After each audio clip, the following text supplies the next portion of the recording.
Hello everyone, welcome back to the workshop. Now in this video we're going to build a box light, or I think they're sometimes called a shadow lamp. I have a classic style bulb here. I have some brass fittings and I have an old copper switch that we rescued from an old house, and I'm going to incorporate all that into our light. I got some good deal on some walnuts, so we have some walnuts, we're going to make it out of that. It's essentially going to be a mitre box with some exposed biscuits on the corner for strength. We'll make them out of maple just as a little design touch. And yeah, it's not going to be much to it. It's going to be a simple enough project, but it's going to be a bit of fun.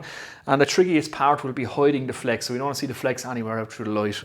And so yeah, that's it. Now you may be noticing I have a whole new backdrop here, and if you've been following me on Instagram you would have seen all the work I've done on this. It was made with pallet wood and I stained it with walnut stain, so make sure to check me out on Instagram if you're not there already. So without further ado, let's build ourselves a lovely little lamp. Okay, let's have a quick look at the components we're going to use. So there's various different types of brass fittings you can get. This is a small bayonet cap type. We have a large bayonet cap type. These are also available in Edison screw. There's different ways of mounting it. You can get threaded nipples for them, so that just goes into the base. You can get long threaded rod to go all the way through your lamp if you so wish, and you can just thread your fitting on like that. You also get a threadable base, so 3 little brass screws, and that will thread up into the end of it, and that's what we're going to be using for this guy. So we're going to be using a bayonet cap type with a threaded base that will allow us to screw it to our light. Flex will enter in through here.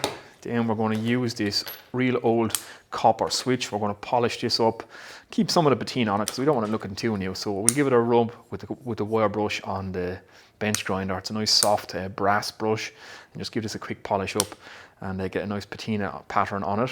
So that's what we're going to use. So this is an old switch I rescued out of a house, a real old house that we rewired. You can see there's a lovely mechanism inside in that. They don't make them like this anymore. It's a lot of work goes into these little switches, and they're lovely inside. So we'll use that. There's other types you can get, flex types. These ones can hang from a flex, so if you want to make a light where you want to hang your bulb from the flex, make sure you get one with a crush gland on the end of it, and that will crush. As you tighten this will clamp onto the flex, and you can use that to hang your bulb. The bulb we're going to be using then is a classic style bulb. They're available from many different types of manufacturers. This one is from Philips. It is a 7-watt LED type bulb. I'll just give you a look at it there now so you can see it's a bayonet style one.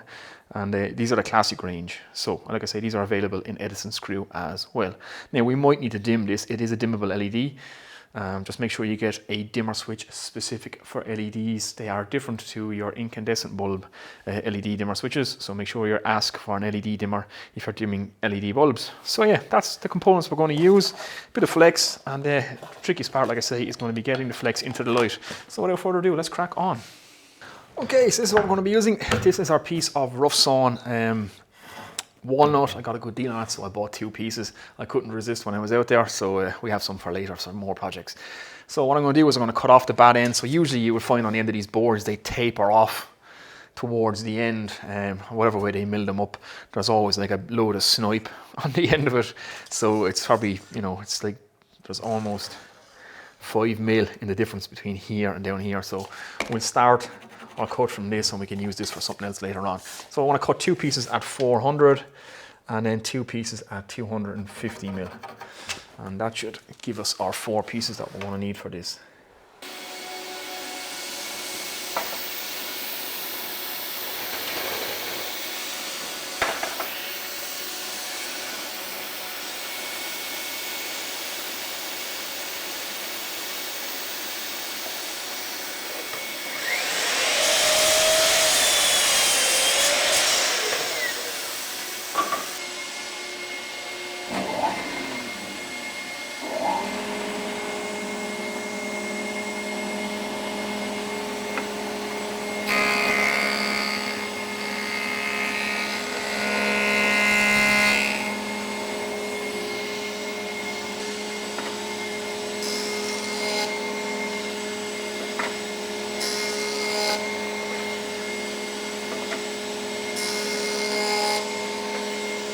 Okay, we have our face edge and face side established on our all 4 pieces. Now, just a quick one for any of you might know, most of you probably do, but when you're dimensioning boards up, we want to establish a face side, then a face edge.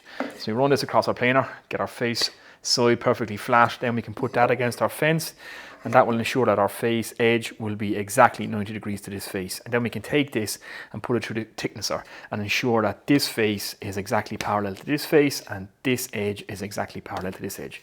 If I was just to flip this over and send it through, I could end up with 2 perfectly flat faces, but a wedge. So in other words, it could be fatter down here and skinny up here. So that's not what we do. So face side, face edge, and then through the thicknesser, establish parallel face side and parallel face edge. So there we go. We'll do that now and we'll get back to you. Okay, here is where we're at. We have the box made, so it's all dimensioned up now. So we have to miter the edges. But before we do that, we have to drill this so we can hide our flex. And this is the tricky part. So let me try and explain. This is our top piece, so I'm going to be mounting this here and I'm going to be mounting the switch on the top of the light. Now I'm going to recess this in slightly, and I also want to recess the light switch in slightly so it doesn't look like it's sitting on the box, it's sitting more into the box. Just a small bit, just a little design choice just to make it look a little bit better.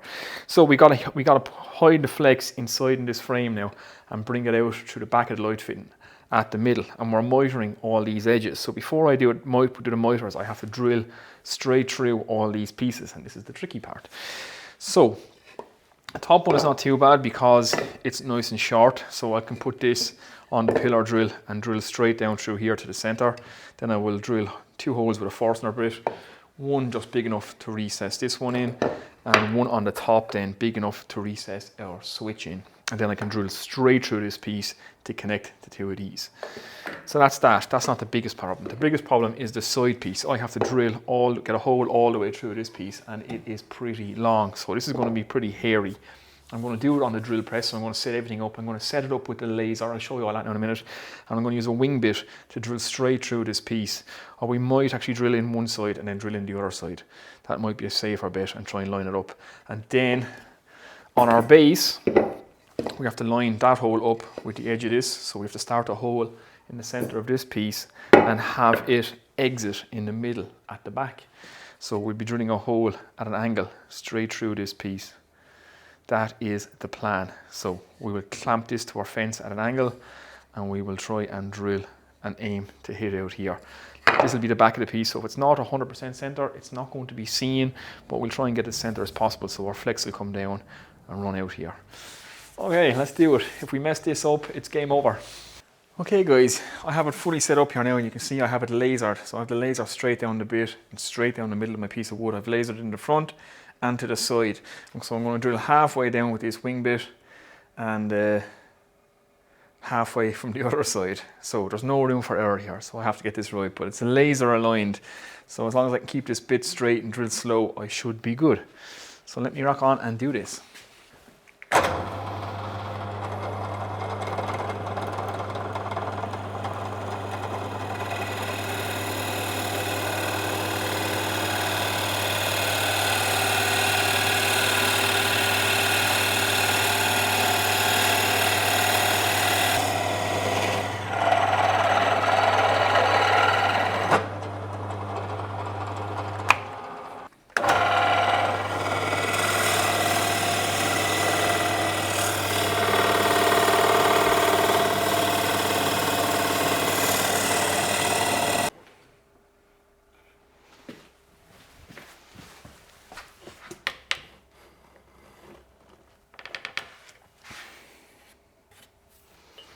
Okay, there we go. We have a hole straight through our piece, which is exactly what we want, so that's perfect now. That was pretty stressful.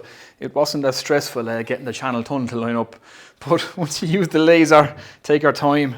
That technique works. Straighten it from the front with the laser and then straighten it from the side, and take our time and drill away, and try not to sweat too much. But yeah, there wasn't much room for error. It was a 16mm bit. This is 25mm wide. So there wasn't that much room for error. It would be easy to break out the front or the back, but we didn't. We kept it nice and straight the whole way down. So I have to repeat this process now on the top. So to drill straight through this will be easier because it's a lot smaller. And then I have to drill this one at an angle again, which won't be too big of a deal because it's a lot smaller. This was a stressful one. Now I know it works. I get on and I do these two. And when that's done, I get back to you.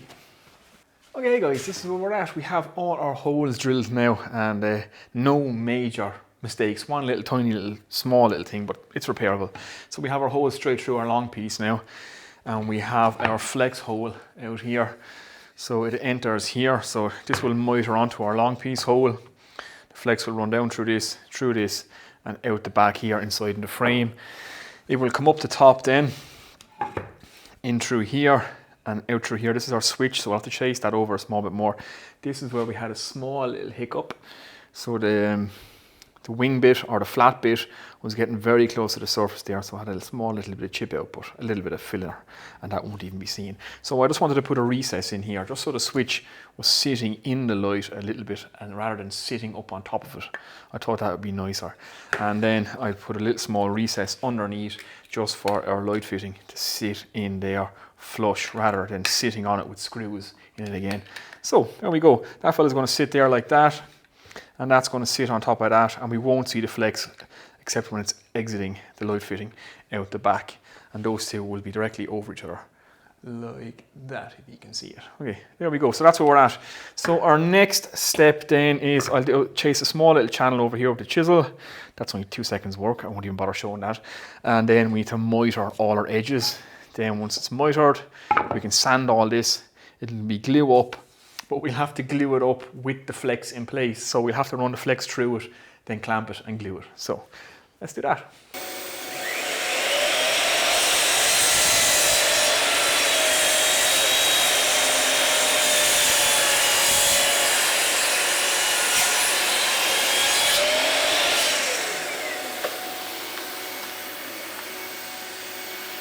Okay, there we go. All our mitres are done, and they are absolutely spot on and perfect. I know I always sing the praises of that Bosch mitre saw, but it is exceptional. The joints you get on it, you wouldn't get as good on your jointer. And yeah, there's just literally no gaps in the joint, and 45s are 45s. But that's enough of that. Anyway, you can see now all our holes are lining up to take our flex through. So we'll take our flex out here, in through this, out through here, in through here, and out the back door. And so that will hide our flex all through our frame. So next thing I gotta do now is give this the initial sand. So I'm gonna hit this, get it up to about 240 grit. That'll be ready for glue up then, and then I can hand sand up to 600 grit later on. But I'm just going to sand them now before I glue it together, just because it's easier to run the orbital sander over these rather than trying to run it in around corners. So I'll get on that. I won't bore you to death with me sanding. And as soon as I have it ready to glue, we'll run the flex through it and we'll glue it up. Let's do it. I don't have a proper jig for doing this, so I'm going to have to use the clamps, and I think I have a way of doing it. So I'm going to run the flex through now. One little mistake that I made, I drilled this hole at an angle, and as I was mitering it, because this is going in at an angle, obviously the angle was going to shift. The drill bit came out at the center, and as you chop that off, that's going to slide to the off center. So just take a little chisel and take a little notch out of it here, just so this hole lines up with this hole here, so that the flex won't catch. So that's all. That's just something to watch out for if you're going to make this yourself. Another thing to watch out for is to ensure that you use a 3-core flex. So make sure there's an earth in it. If you're using any metal fittings whatsoever, they must be earthed. So if you're using brass lamp holders, copper switches, something like that, they have got to be earthed. So just make sure you run a 3-core flex, and I'll show you how to wire it up afterwards. But yeah, let's just get the flex through it now, and we'll start the glue up.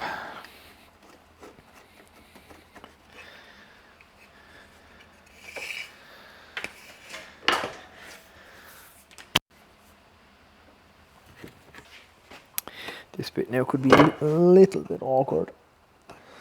Yeah, I'm actually going to have to go a little bit deeper with this hole, so that flex will sit in.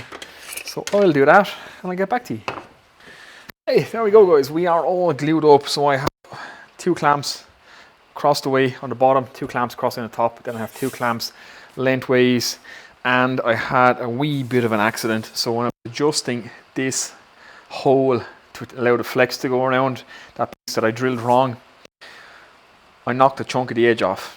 It's not the end of the world, it is repairable. It's just the drill bit came very close to the surface there. It was a little bit of a weak area, and a piece broke off. So now I've employed my engineer square just as a block to clamp that bit back in as it's glued.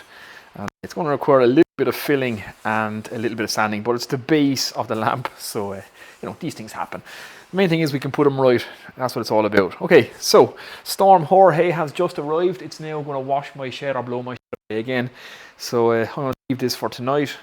Go in, grab a beer, and hopefully when we come back in the morning, everything should be good to go. Hey guys, here we are. It is the following morning. It's quite early and I'm still not awake myself yet, but I'm drinking my coffee. Everything is glued up. The miters look great, but we had a little problem, like I was saying to you at the end. When I drilled through at the angle, I came very close to the surface here and we had a little breakout. So we have to repair that. And I have another little piece here where it's very thin.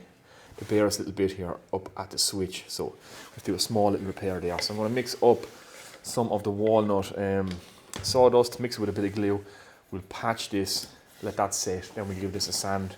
And then we can look at cutting in our exposed biscuits. Now there's a name on these. They're not called exposed biscuits, I don't think, but yeah, there's a name on them. You'll see what I'm doing. I'm going to cut 2 slots into every mitre, and we're going to put our maple biscuits in. We'll flush them off, and they'll be decorative strength adding biscuits to these joints. Right, so let's get repairing.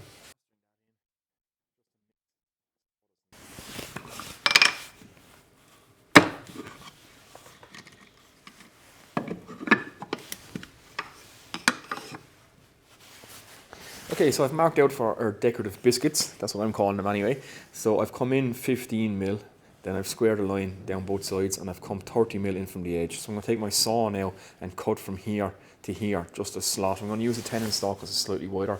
The Japanese saws will be a little bit on the thin side, and I want a kind of wide curve so that I can cut my maple pieces, glue them in and slot them in here to add strength to this joint.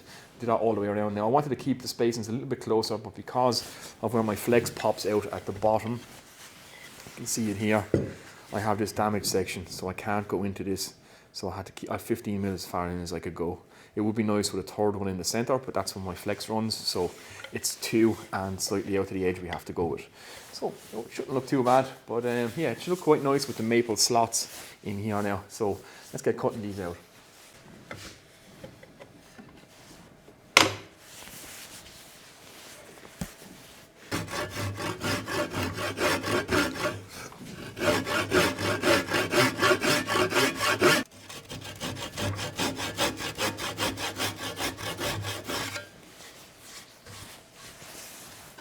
Right, we have all our slots cut now, but I'm actually going to add 4 slots. So I can space 4 even slots, which I think will look a lot better. It will also make the joint a lot stronger. I can space another 2 in the center and miss my flex, and it'll also work out my bottom. So we've cut some maple veneers now, and I'm just working out with the hand plane. They will slot in there just like that. We'll glue them in paste, flush them off, and we'll have some lovely white lines that will add strength to this mitre joint, because we're gluing mostly end grain to end grain, and that's not a very strong joint. So you always want to use dowels or biscuits when you're doing 45s mitres and gluing them together. And these are exposed biscuits, and they'll be decorative. So that's what we're going to do. I'll rock on now. I'm going to cut another 2 slots on every corner, and I'll make up some maple veneers.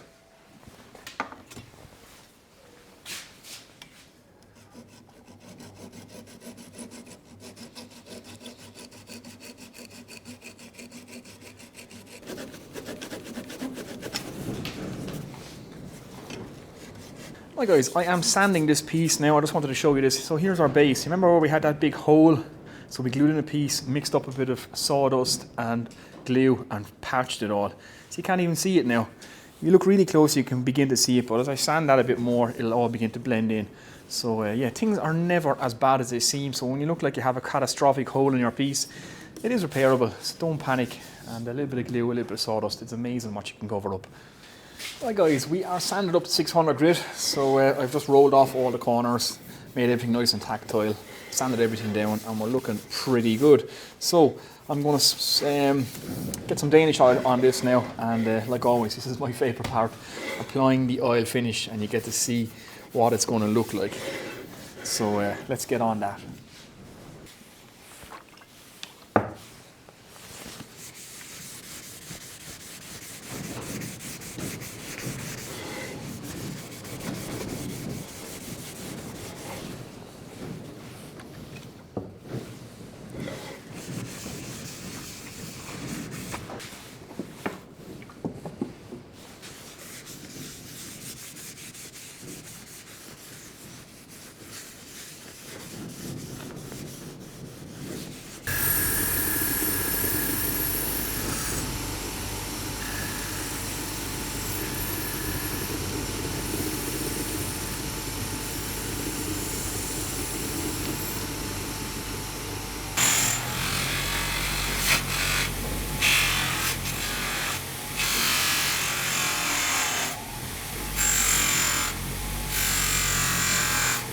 Okay guys, this is where we're at. So I'm just preparing to get the switch ready.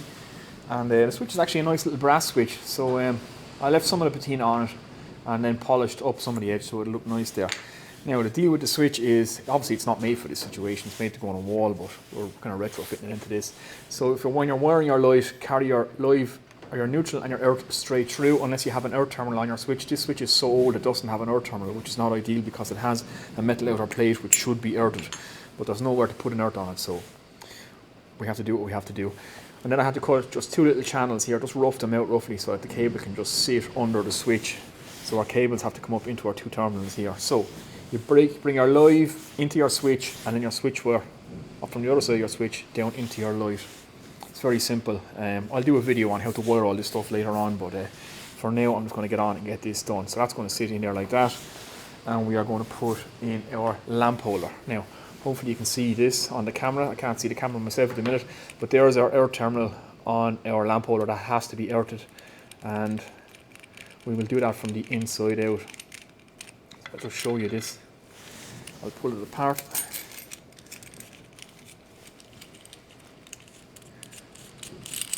The back just comes off. That gets you to your 2 inside terminals, which onto your 2 pins. Now this is a bayonet cap type, so it has 2 pins, so the polarity doesn't matter. So live and neutral, if you reverse them, it doesn't matter. It will matter on an Edison screw, so always make sure that the live goes to the center of your Edison screw and not to the outside, to the screw part. Always make sure the neutral is on the screw part, so if you're putting an Edison screw. Again, I'll do this all in a later video. And we can bring our earth up and stick it out through there so we don't see it. Now, hopefully you can see that in the camera. Like I say, I can't see the camera now, but yeah, this place is going to blow down.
Right, there we go, 1 complete shadow box light, and you can see the effect of that shadow. Hopefully I caught it in the edit there.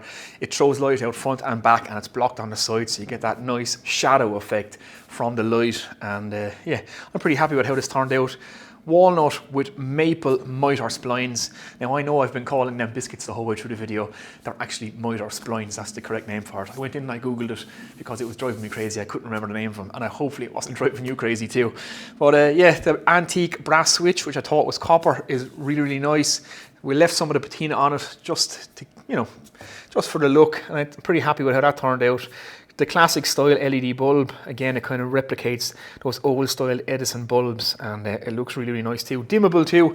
If you feel it's too bright, you could always add an LED dimmer to it, and you could soften it down a bit more. But other than that, what else would I do? The wing bit that I used a 16mm wing bit to hide the flex, to drill those long holes. I would definitely switch that to a 10 or a 12mm the next time I build one of these, because it came very close to the top and to the bottom. This is only 25mm thick or an inch thick, and that wing bit almost broke through here and on the bottom, and I had to do a small bit of repair work here and on the bottom. I showed you that in the video, and yeah, so that's definitely, the next time I build one of these I will be getting a 10 or 12mm bit to hide the flex. that's about it, guys. So hopefully you've enjoyed that one. Hopefully it inspires you to go on and make whatever it is you love to make, and maybe give one of these a bash. They're pretty simple, little bit of technical stuff here and there, but other than that, it is pretty straightforward and pretty simple. If wiring lamps or anything like that is a video that you would like me to explain to some of you out there, if you want to see how to do Edison bulbs as bayonet cap bulbs, even wire dimmer switches, or how to put switches onto lamps, I can do all that in a separate video. If the woodworking community out there would be interested in me doing that, maybe the wood turners might want to see some of that as well, I can do that in a separate video. But for now, guys, it is time to head in and grab some beer. I shall see you in the next one. Take it easy.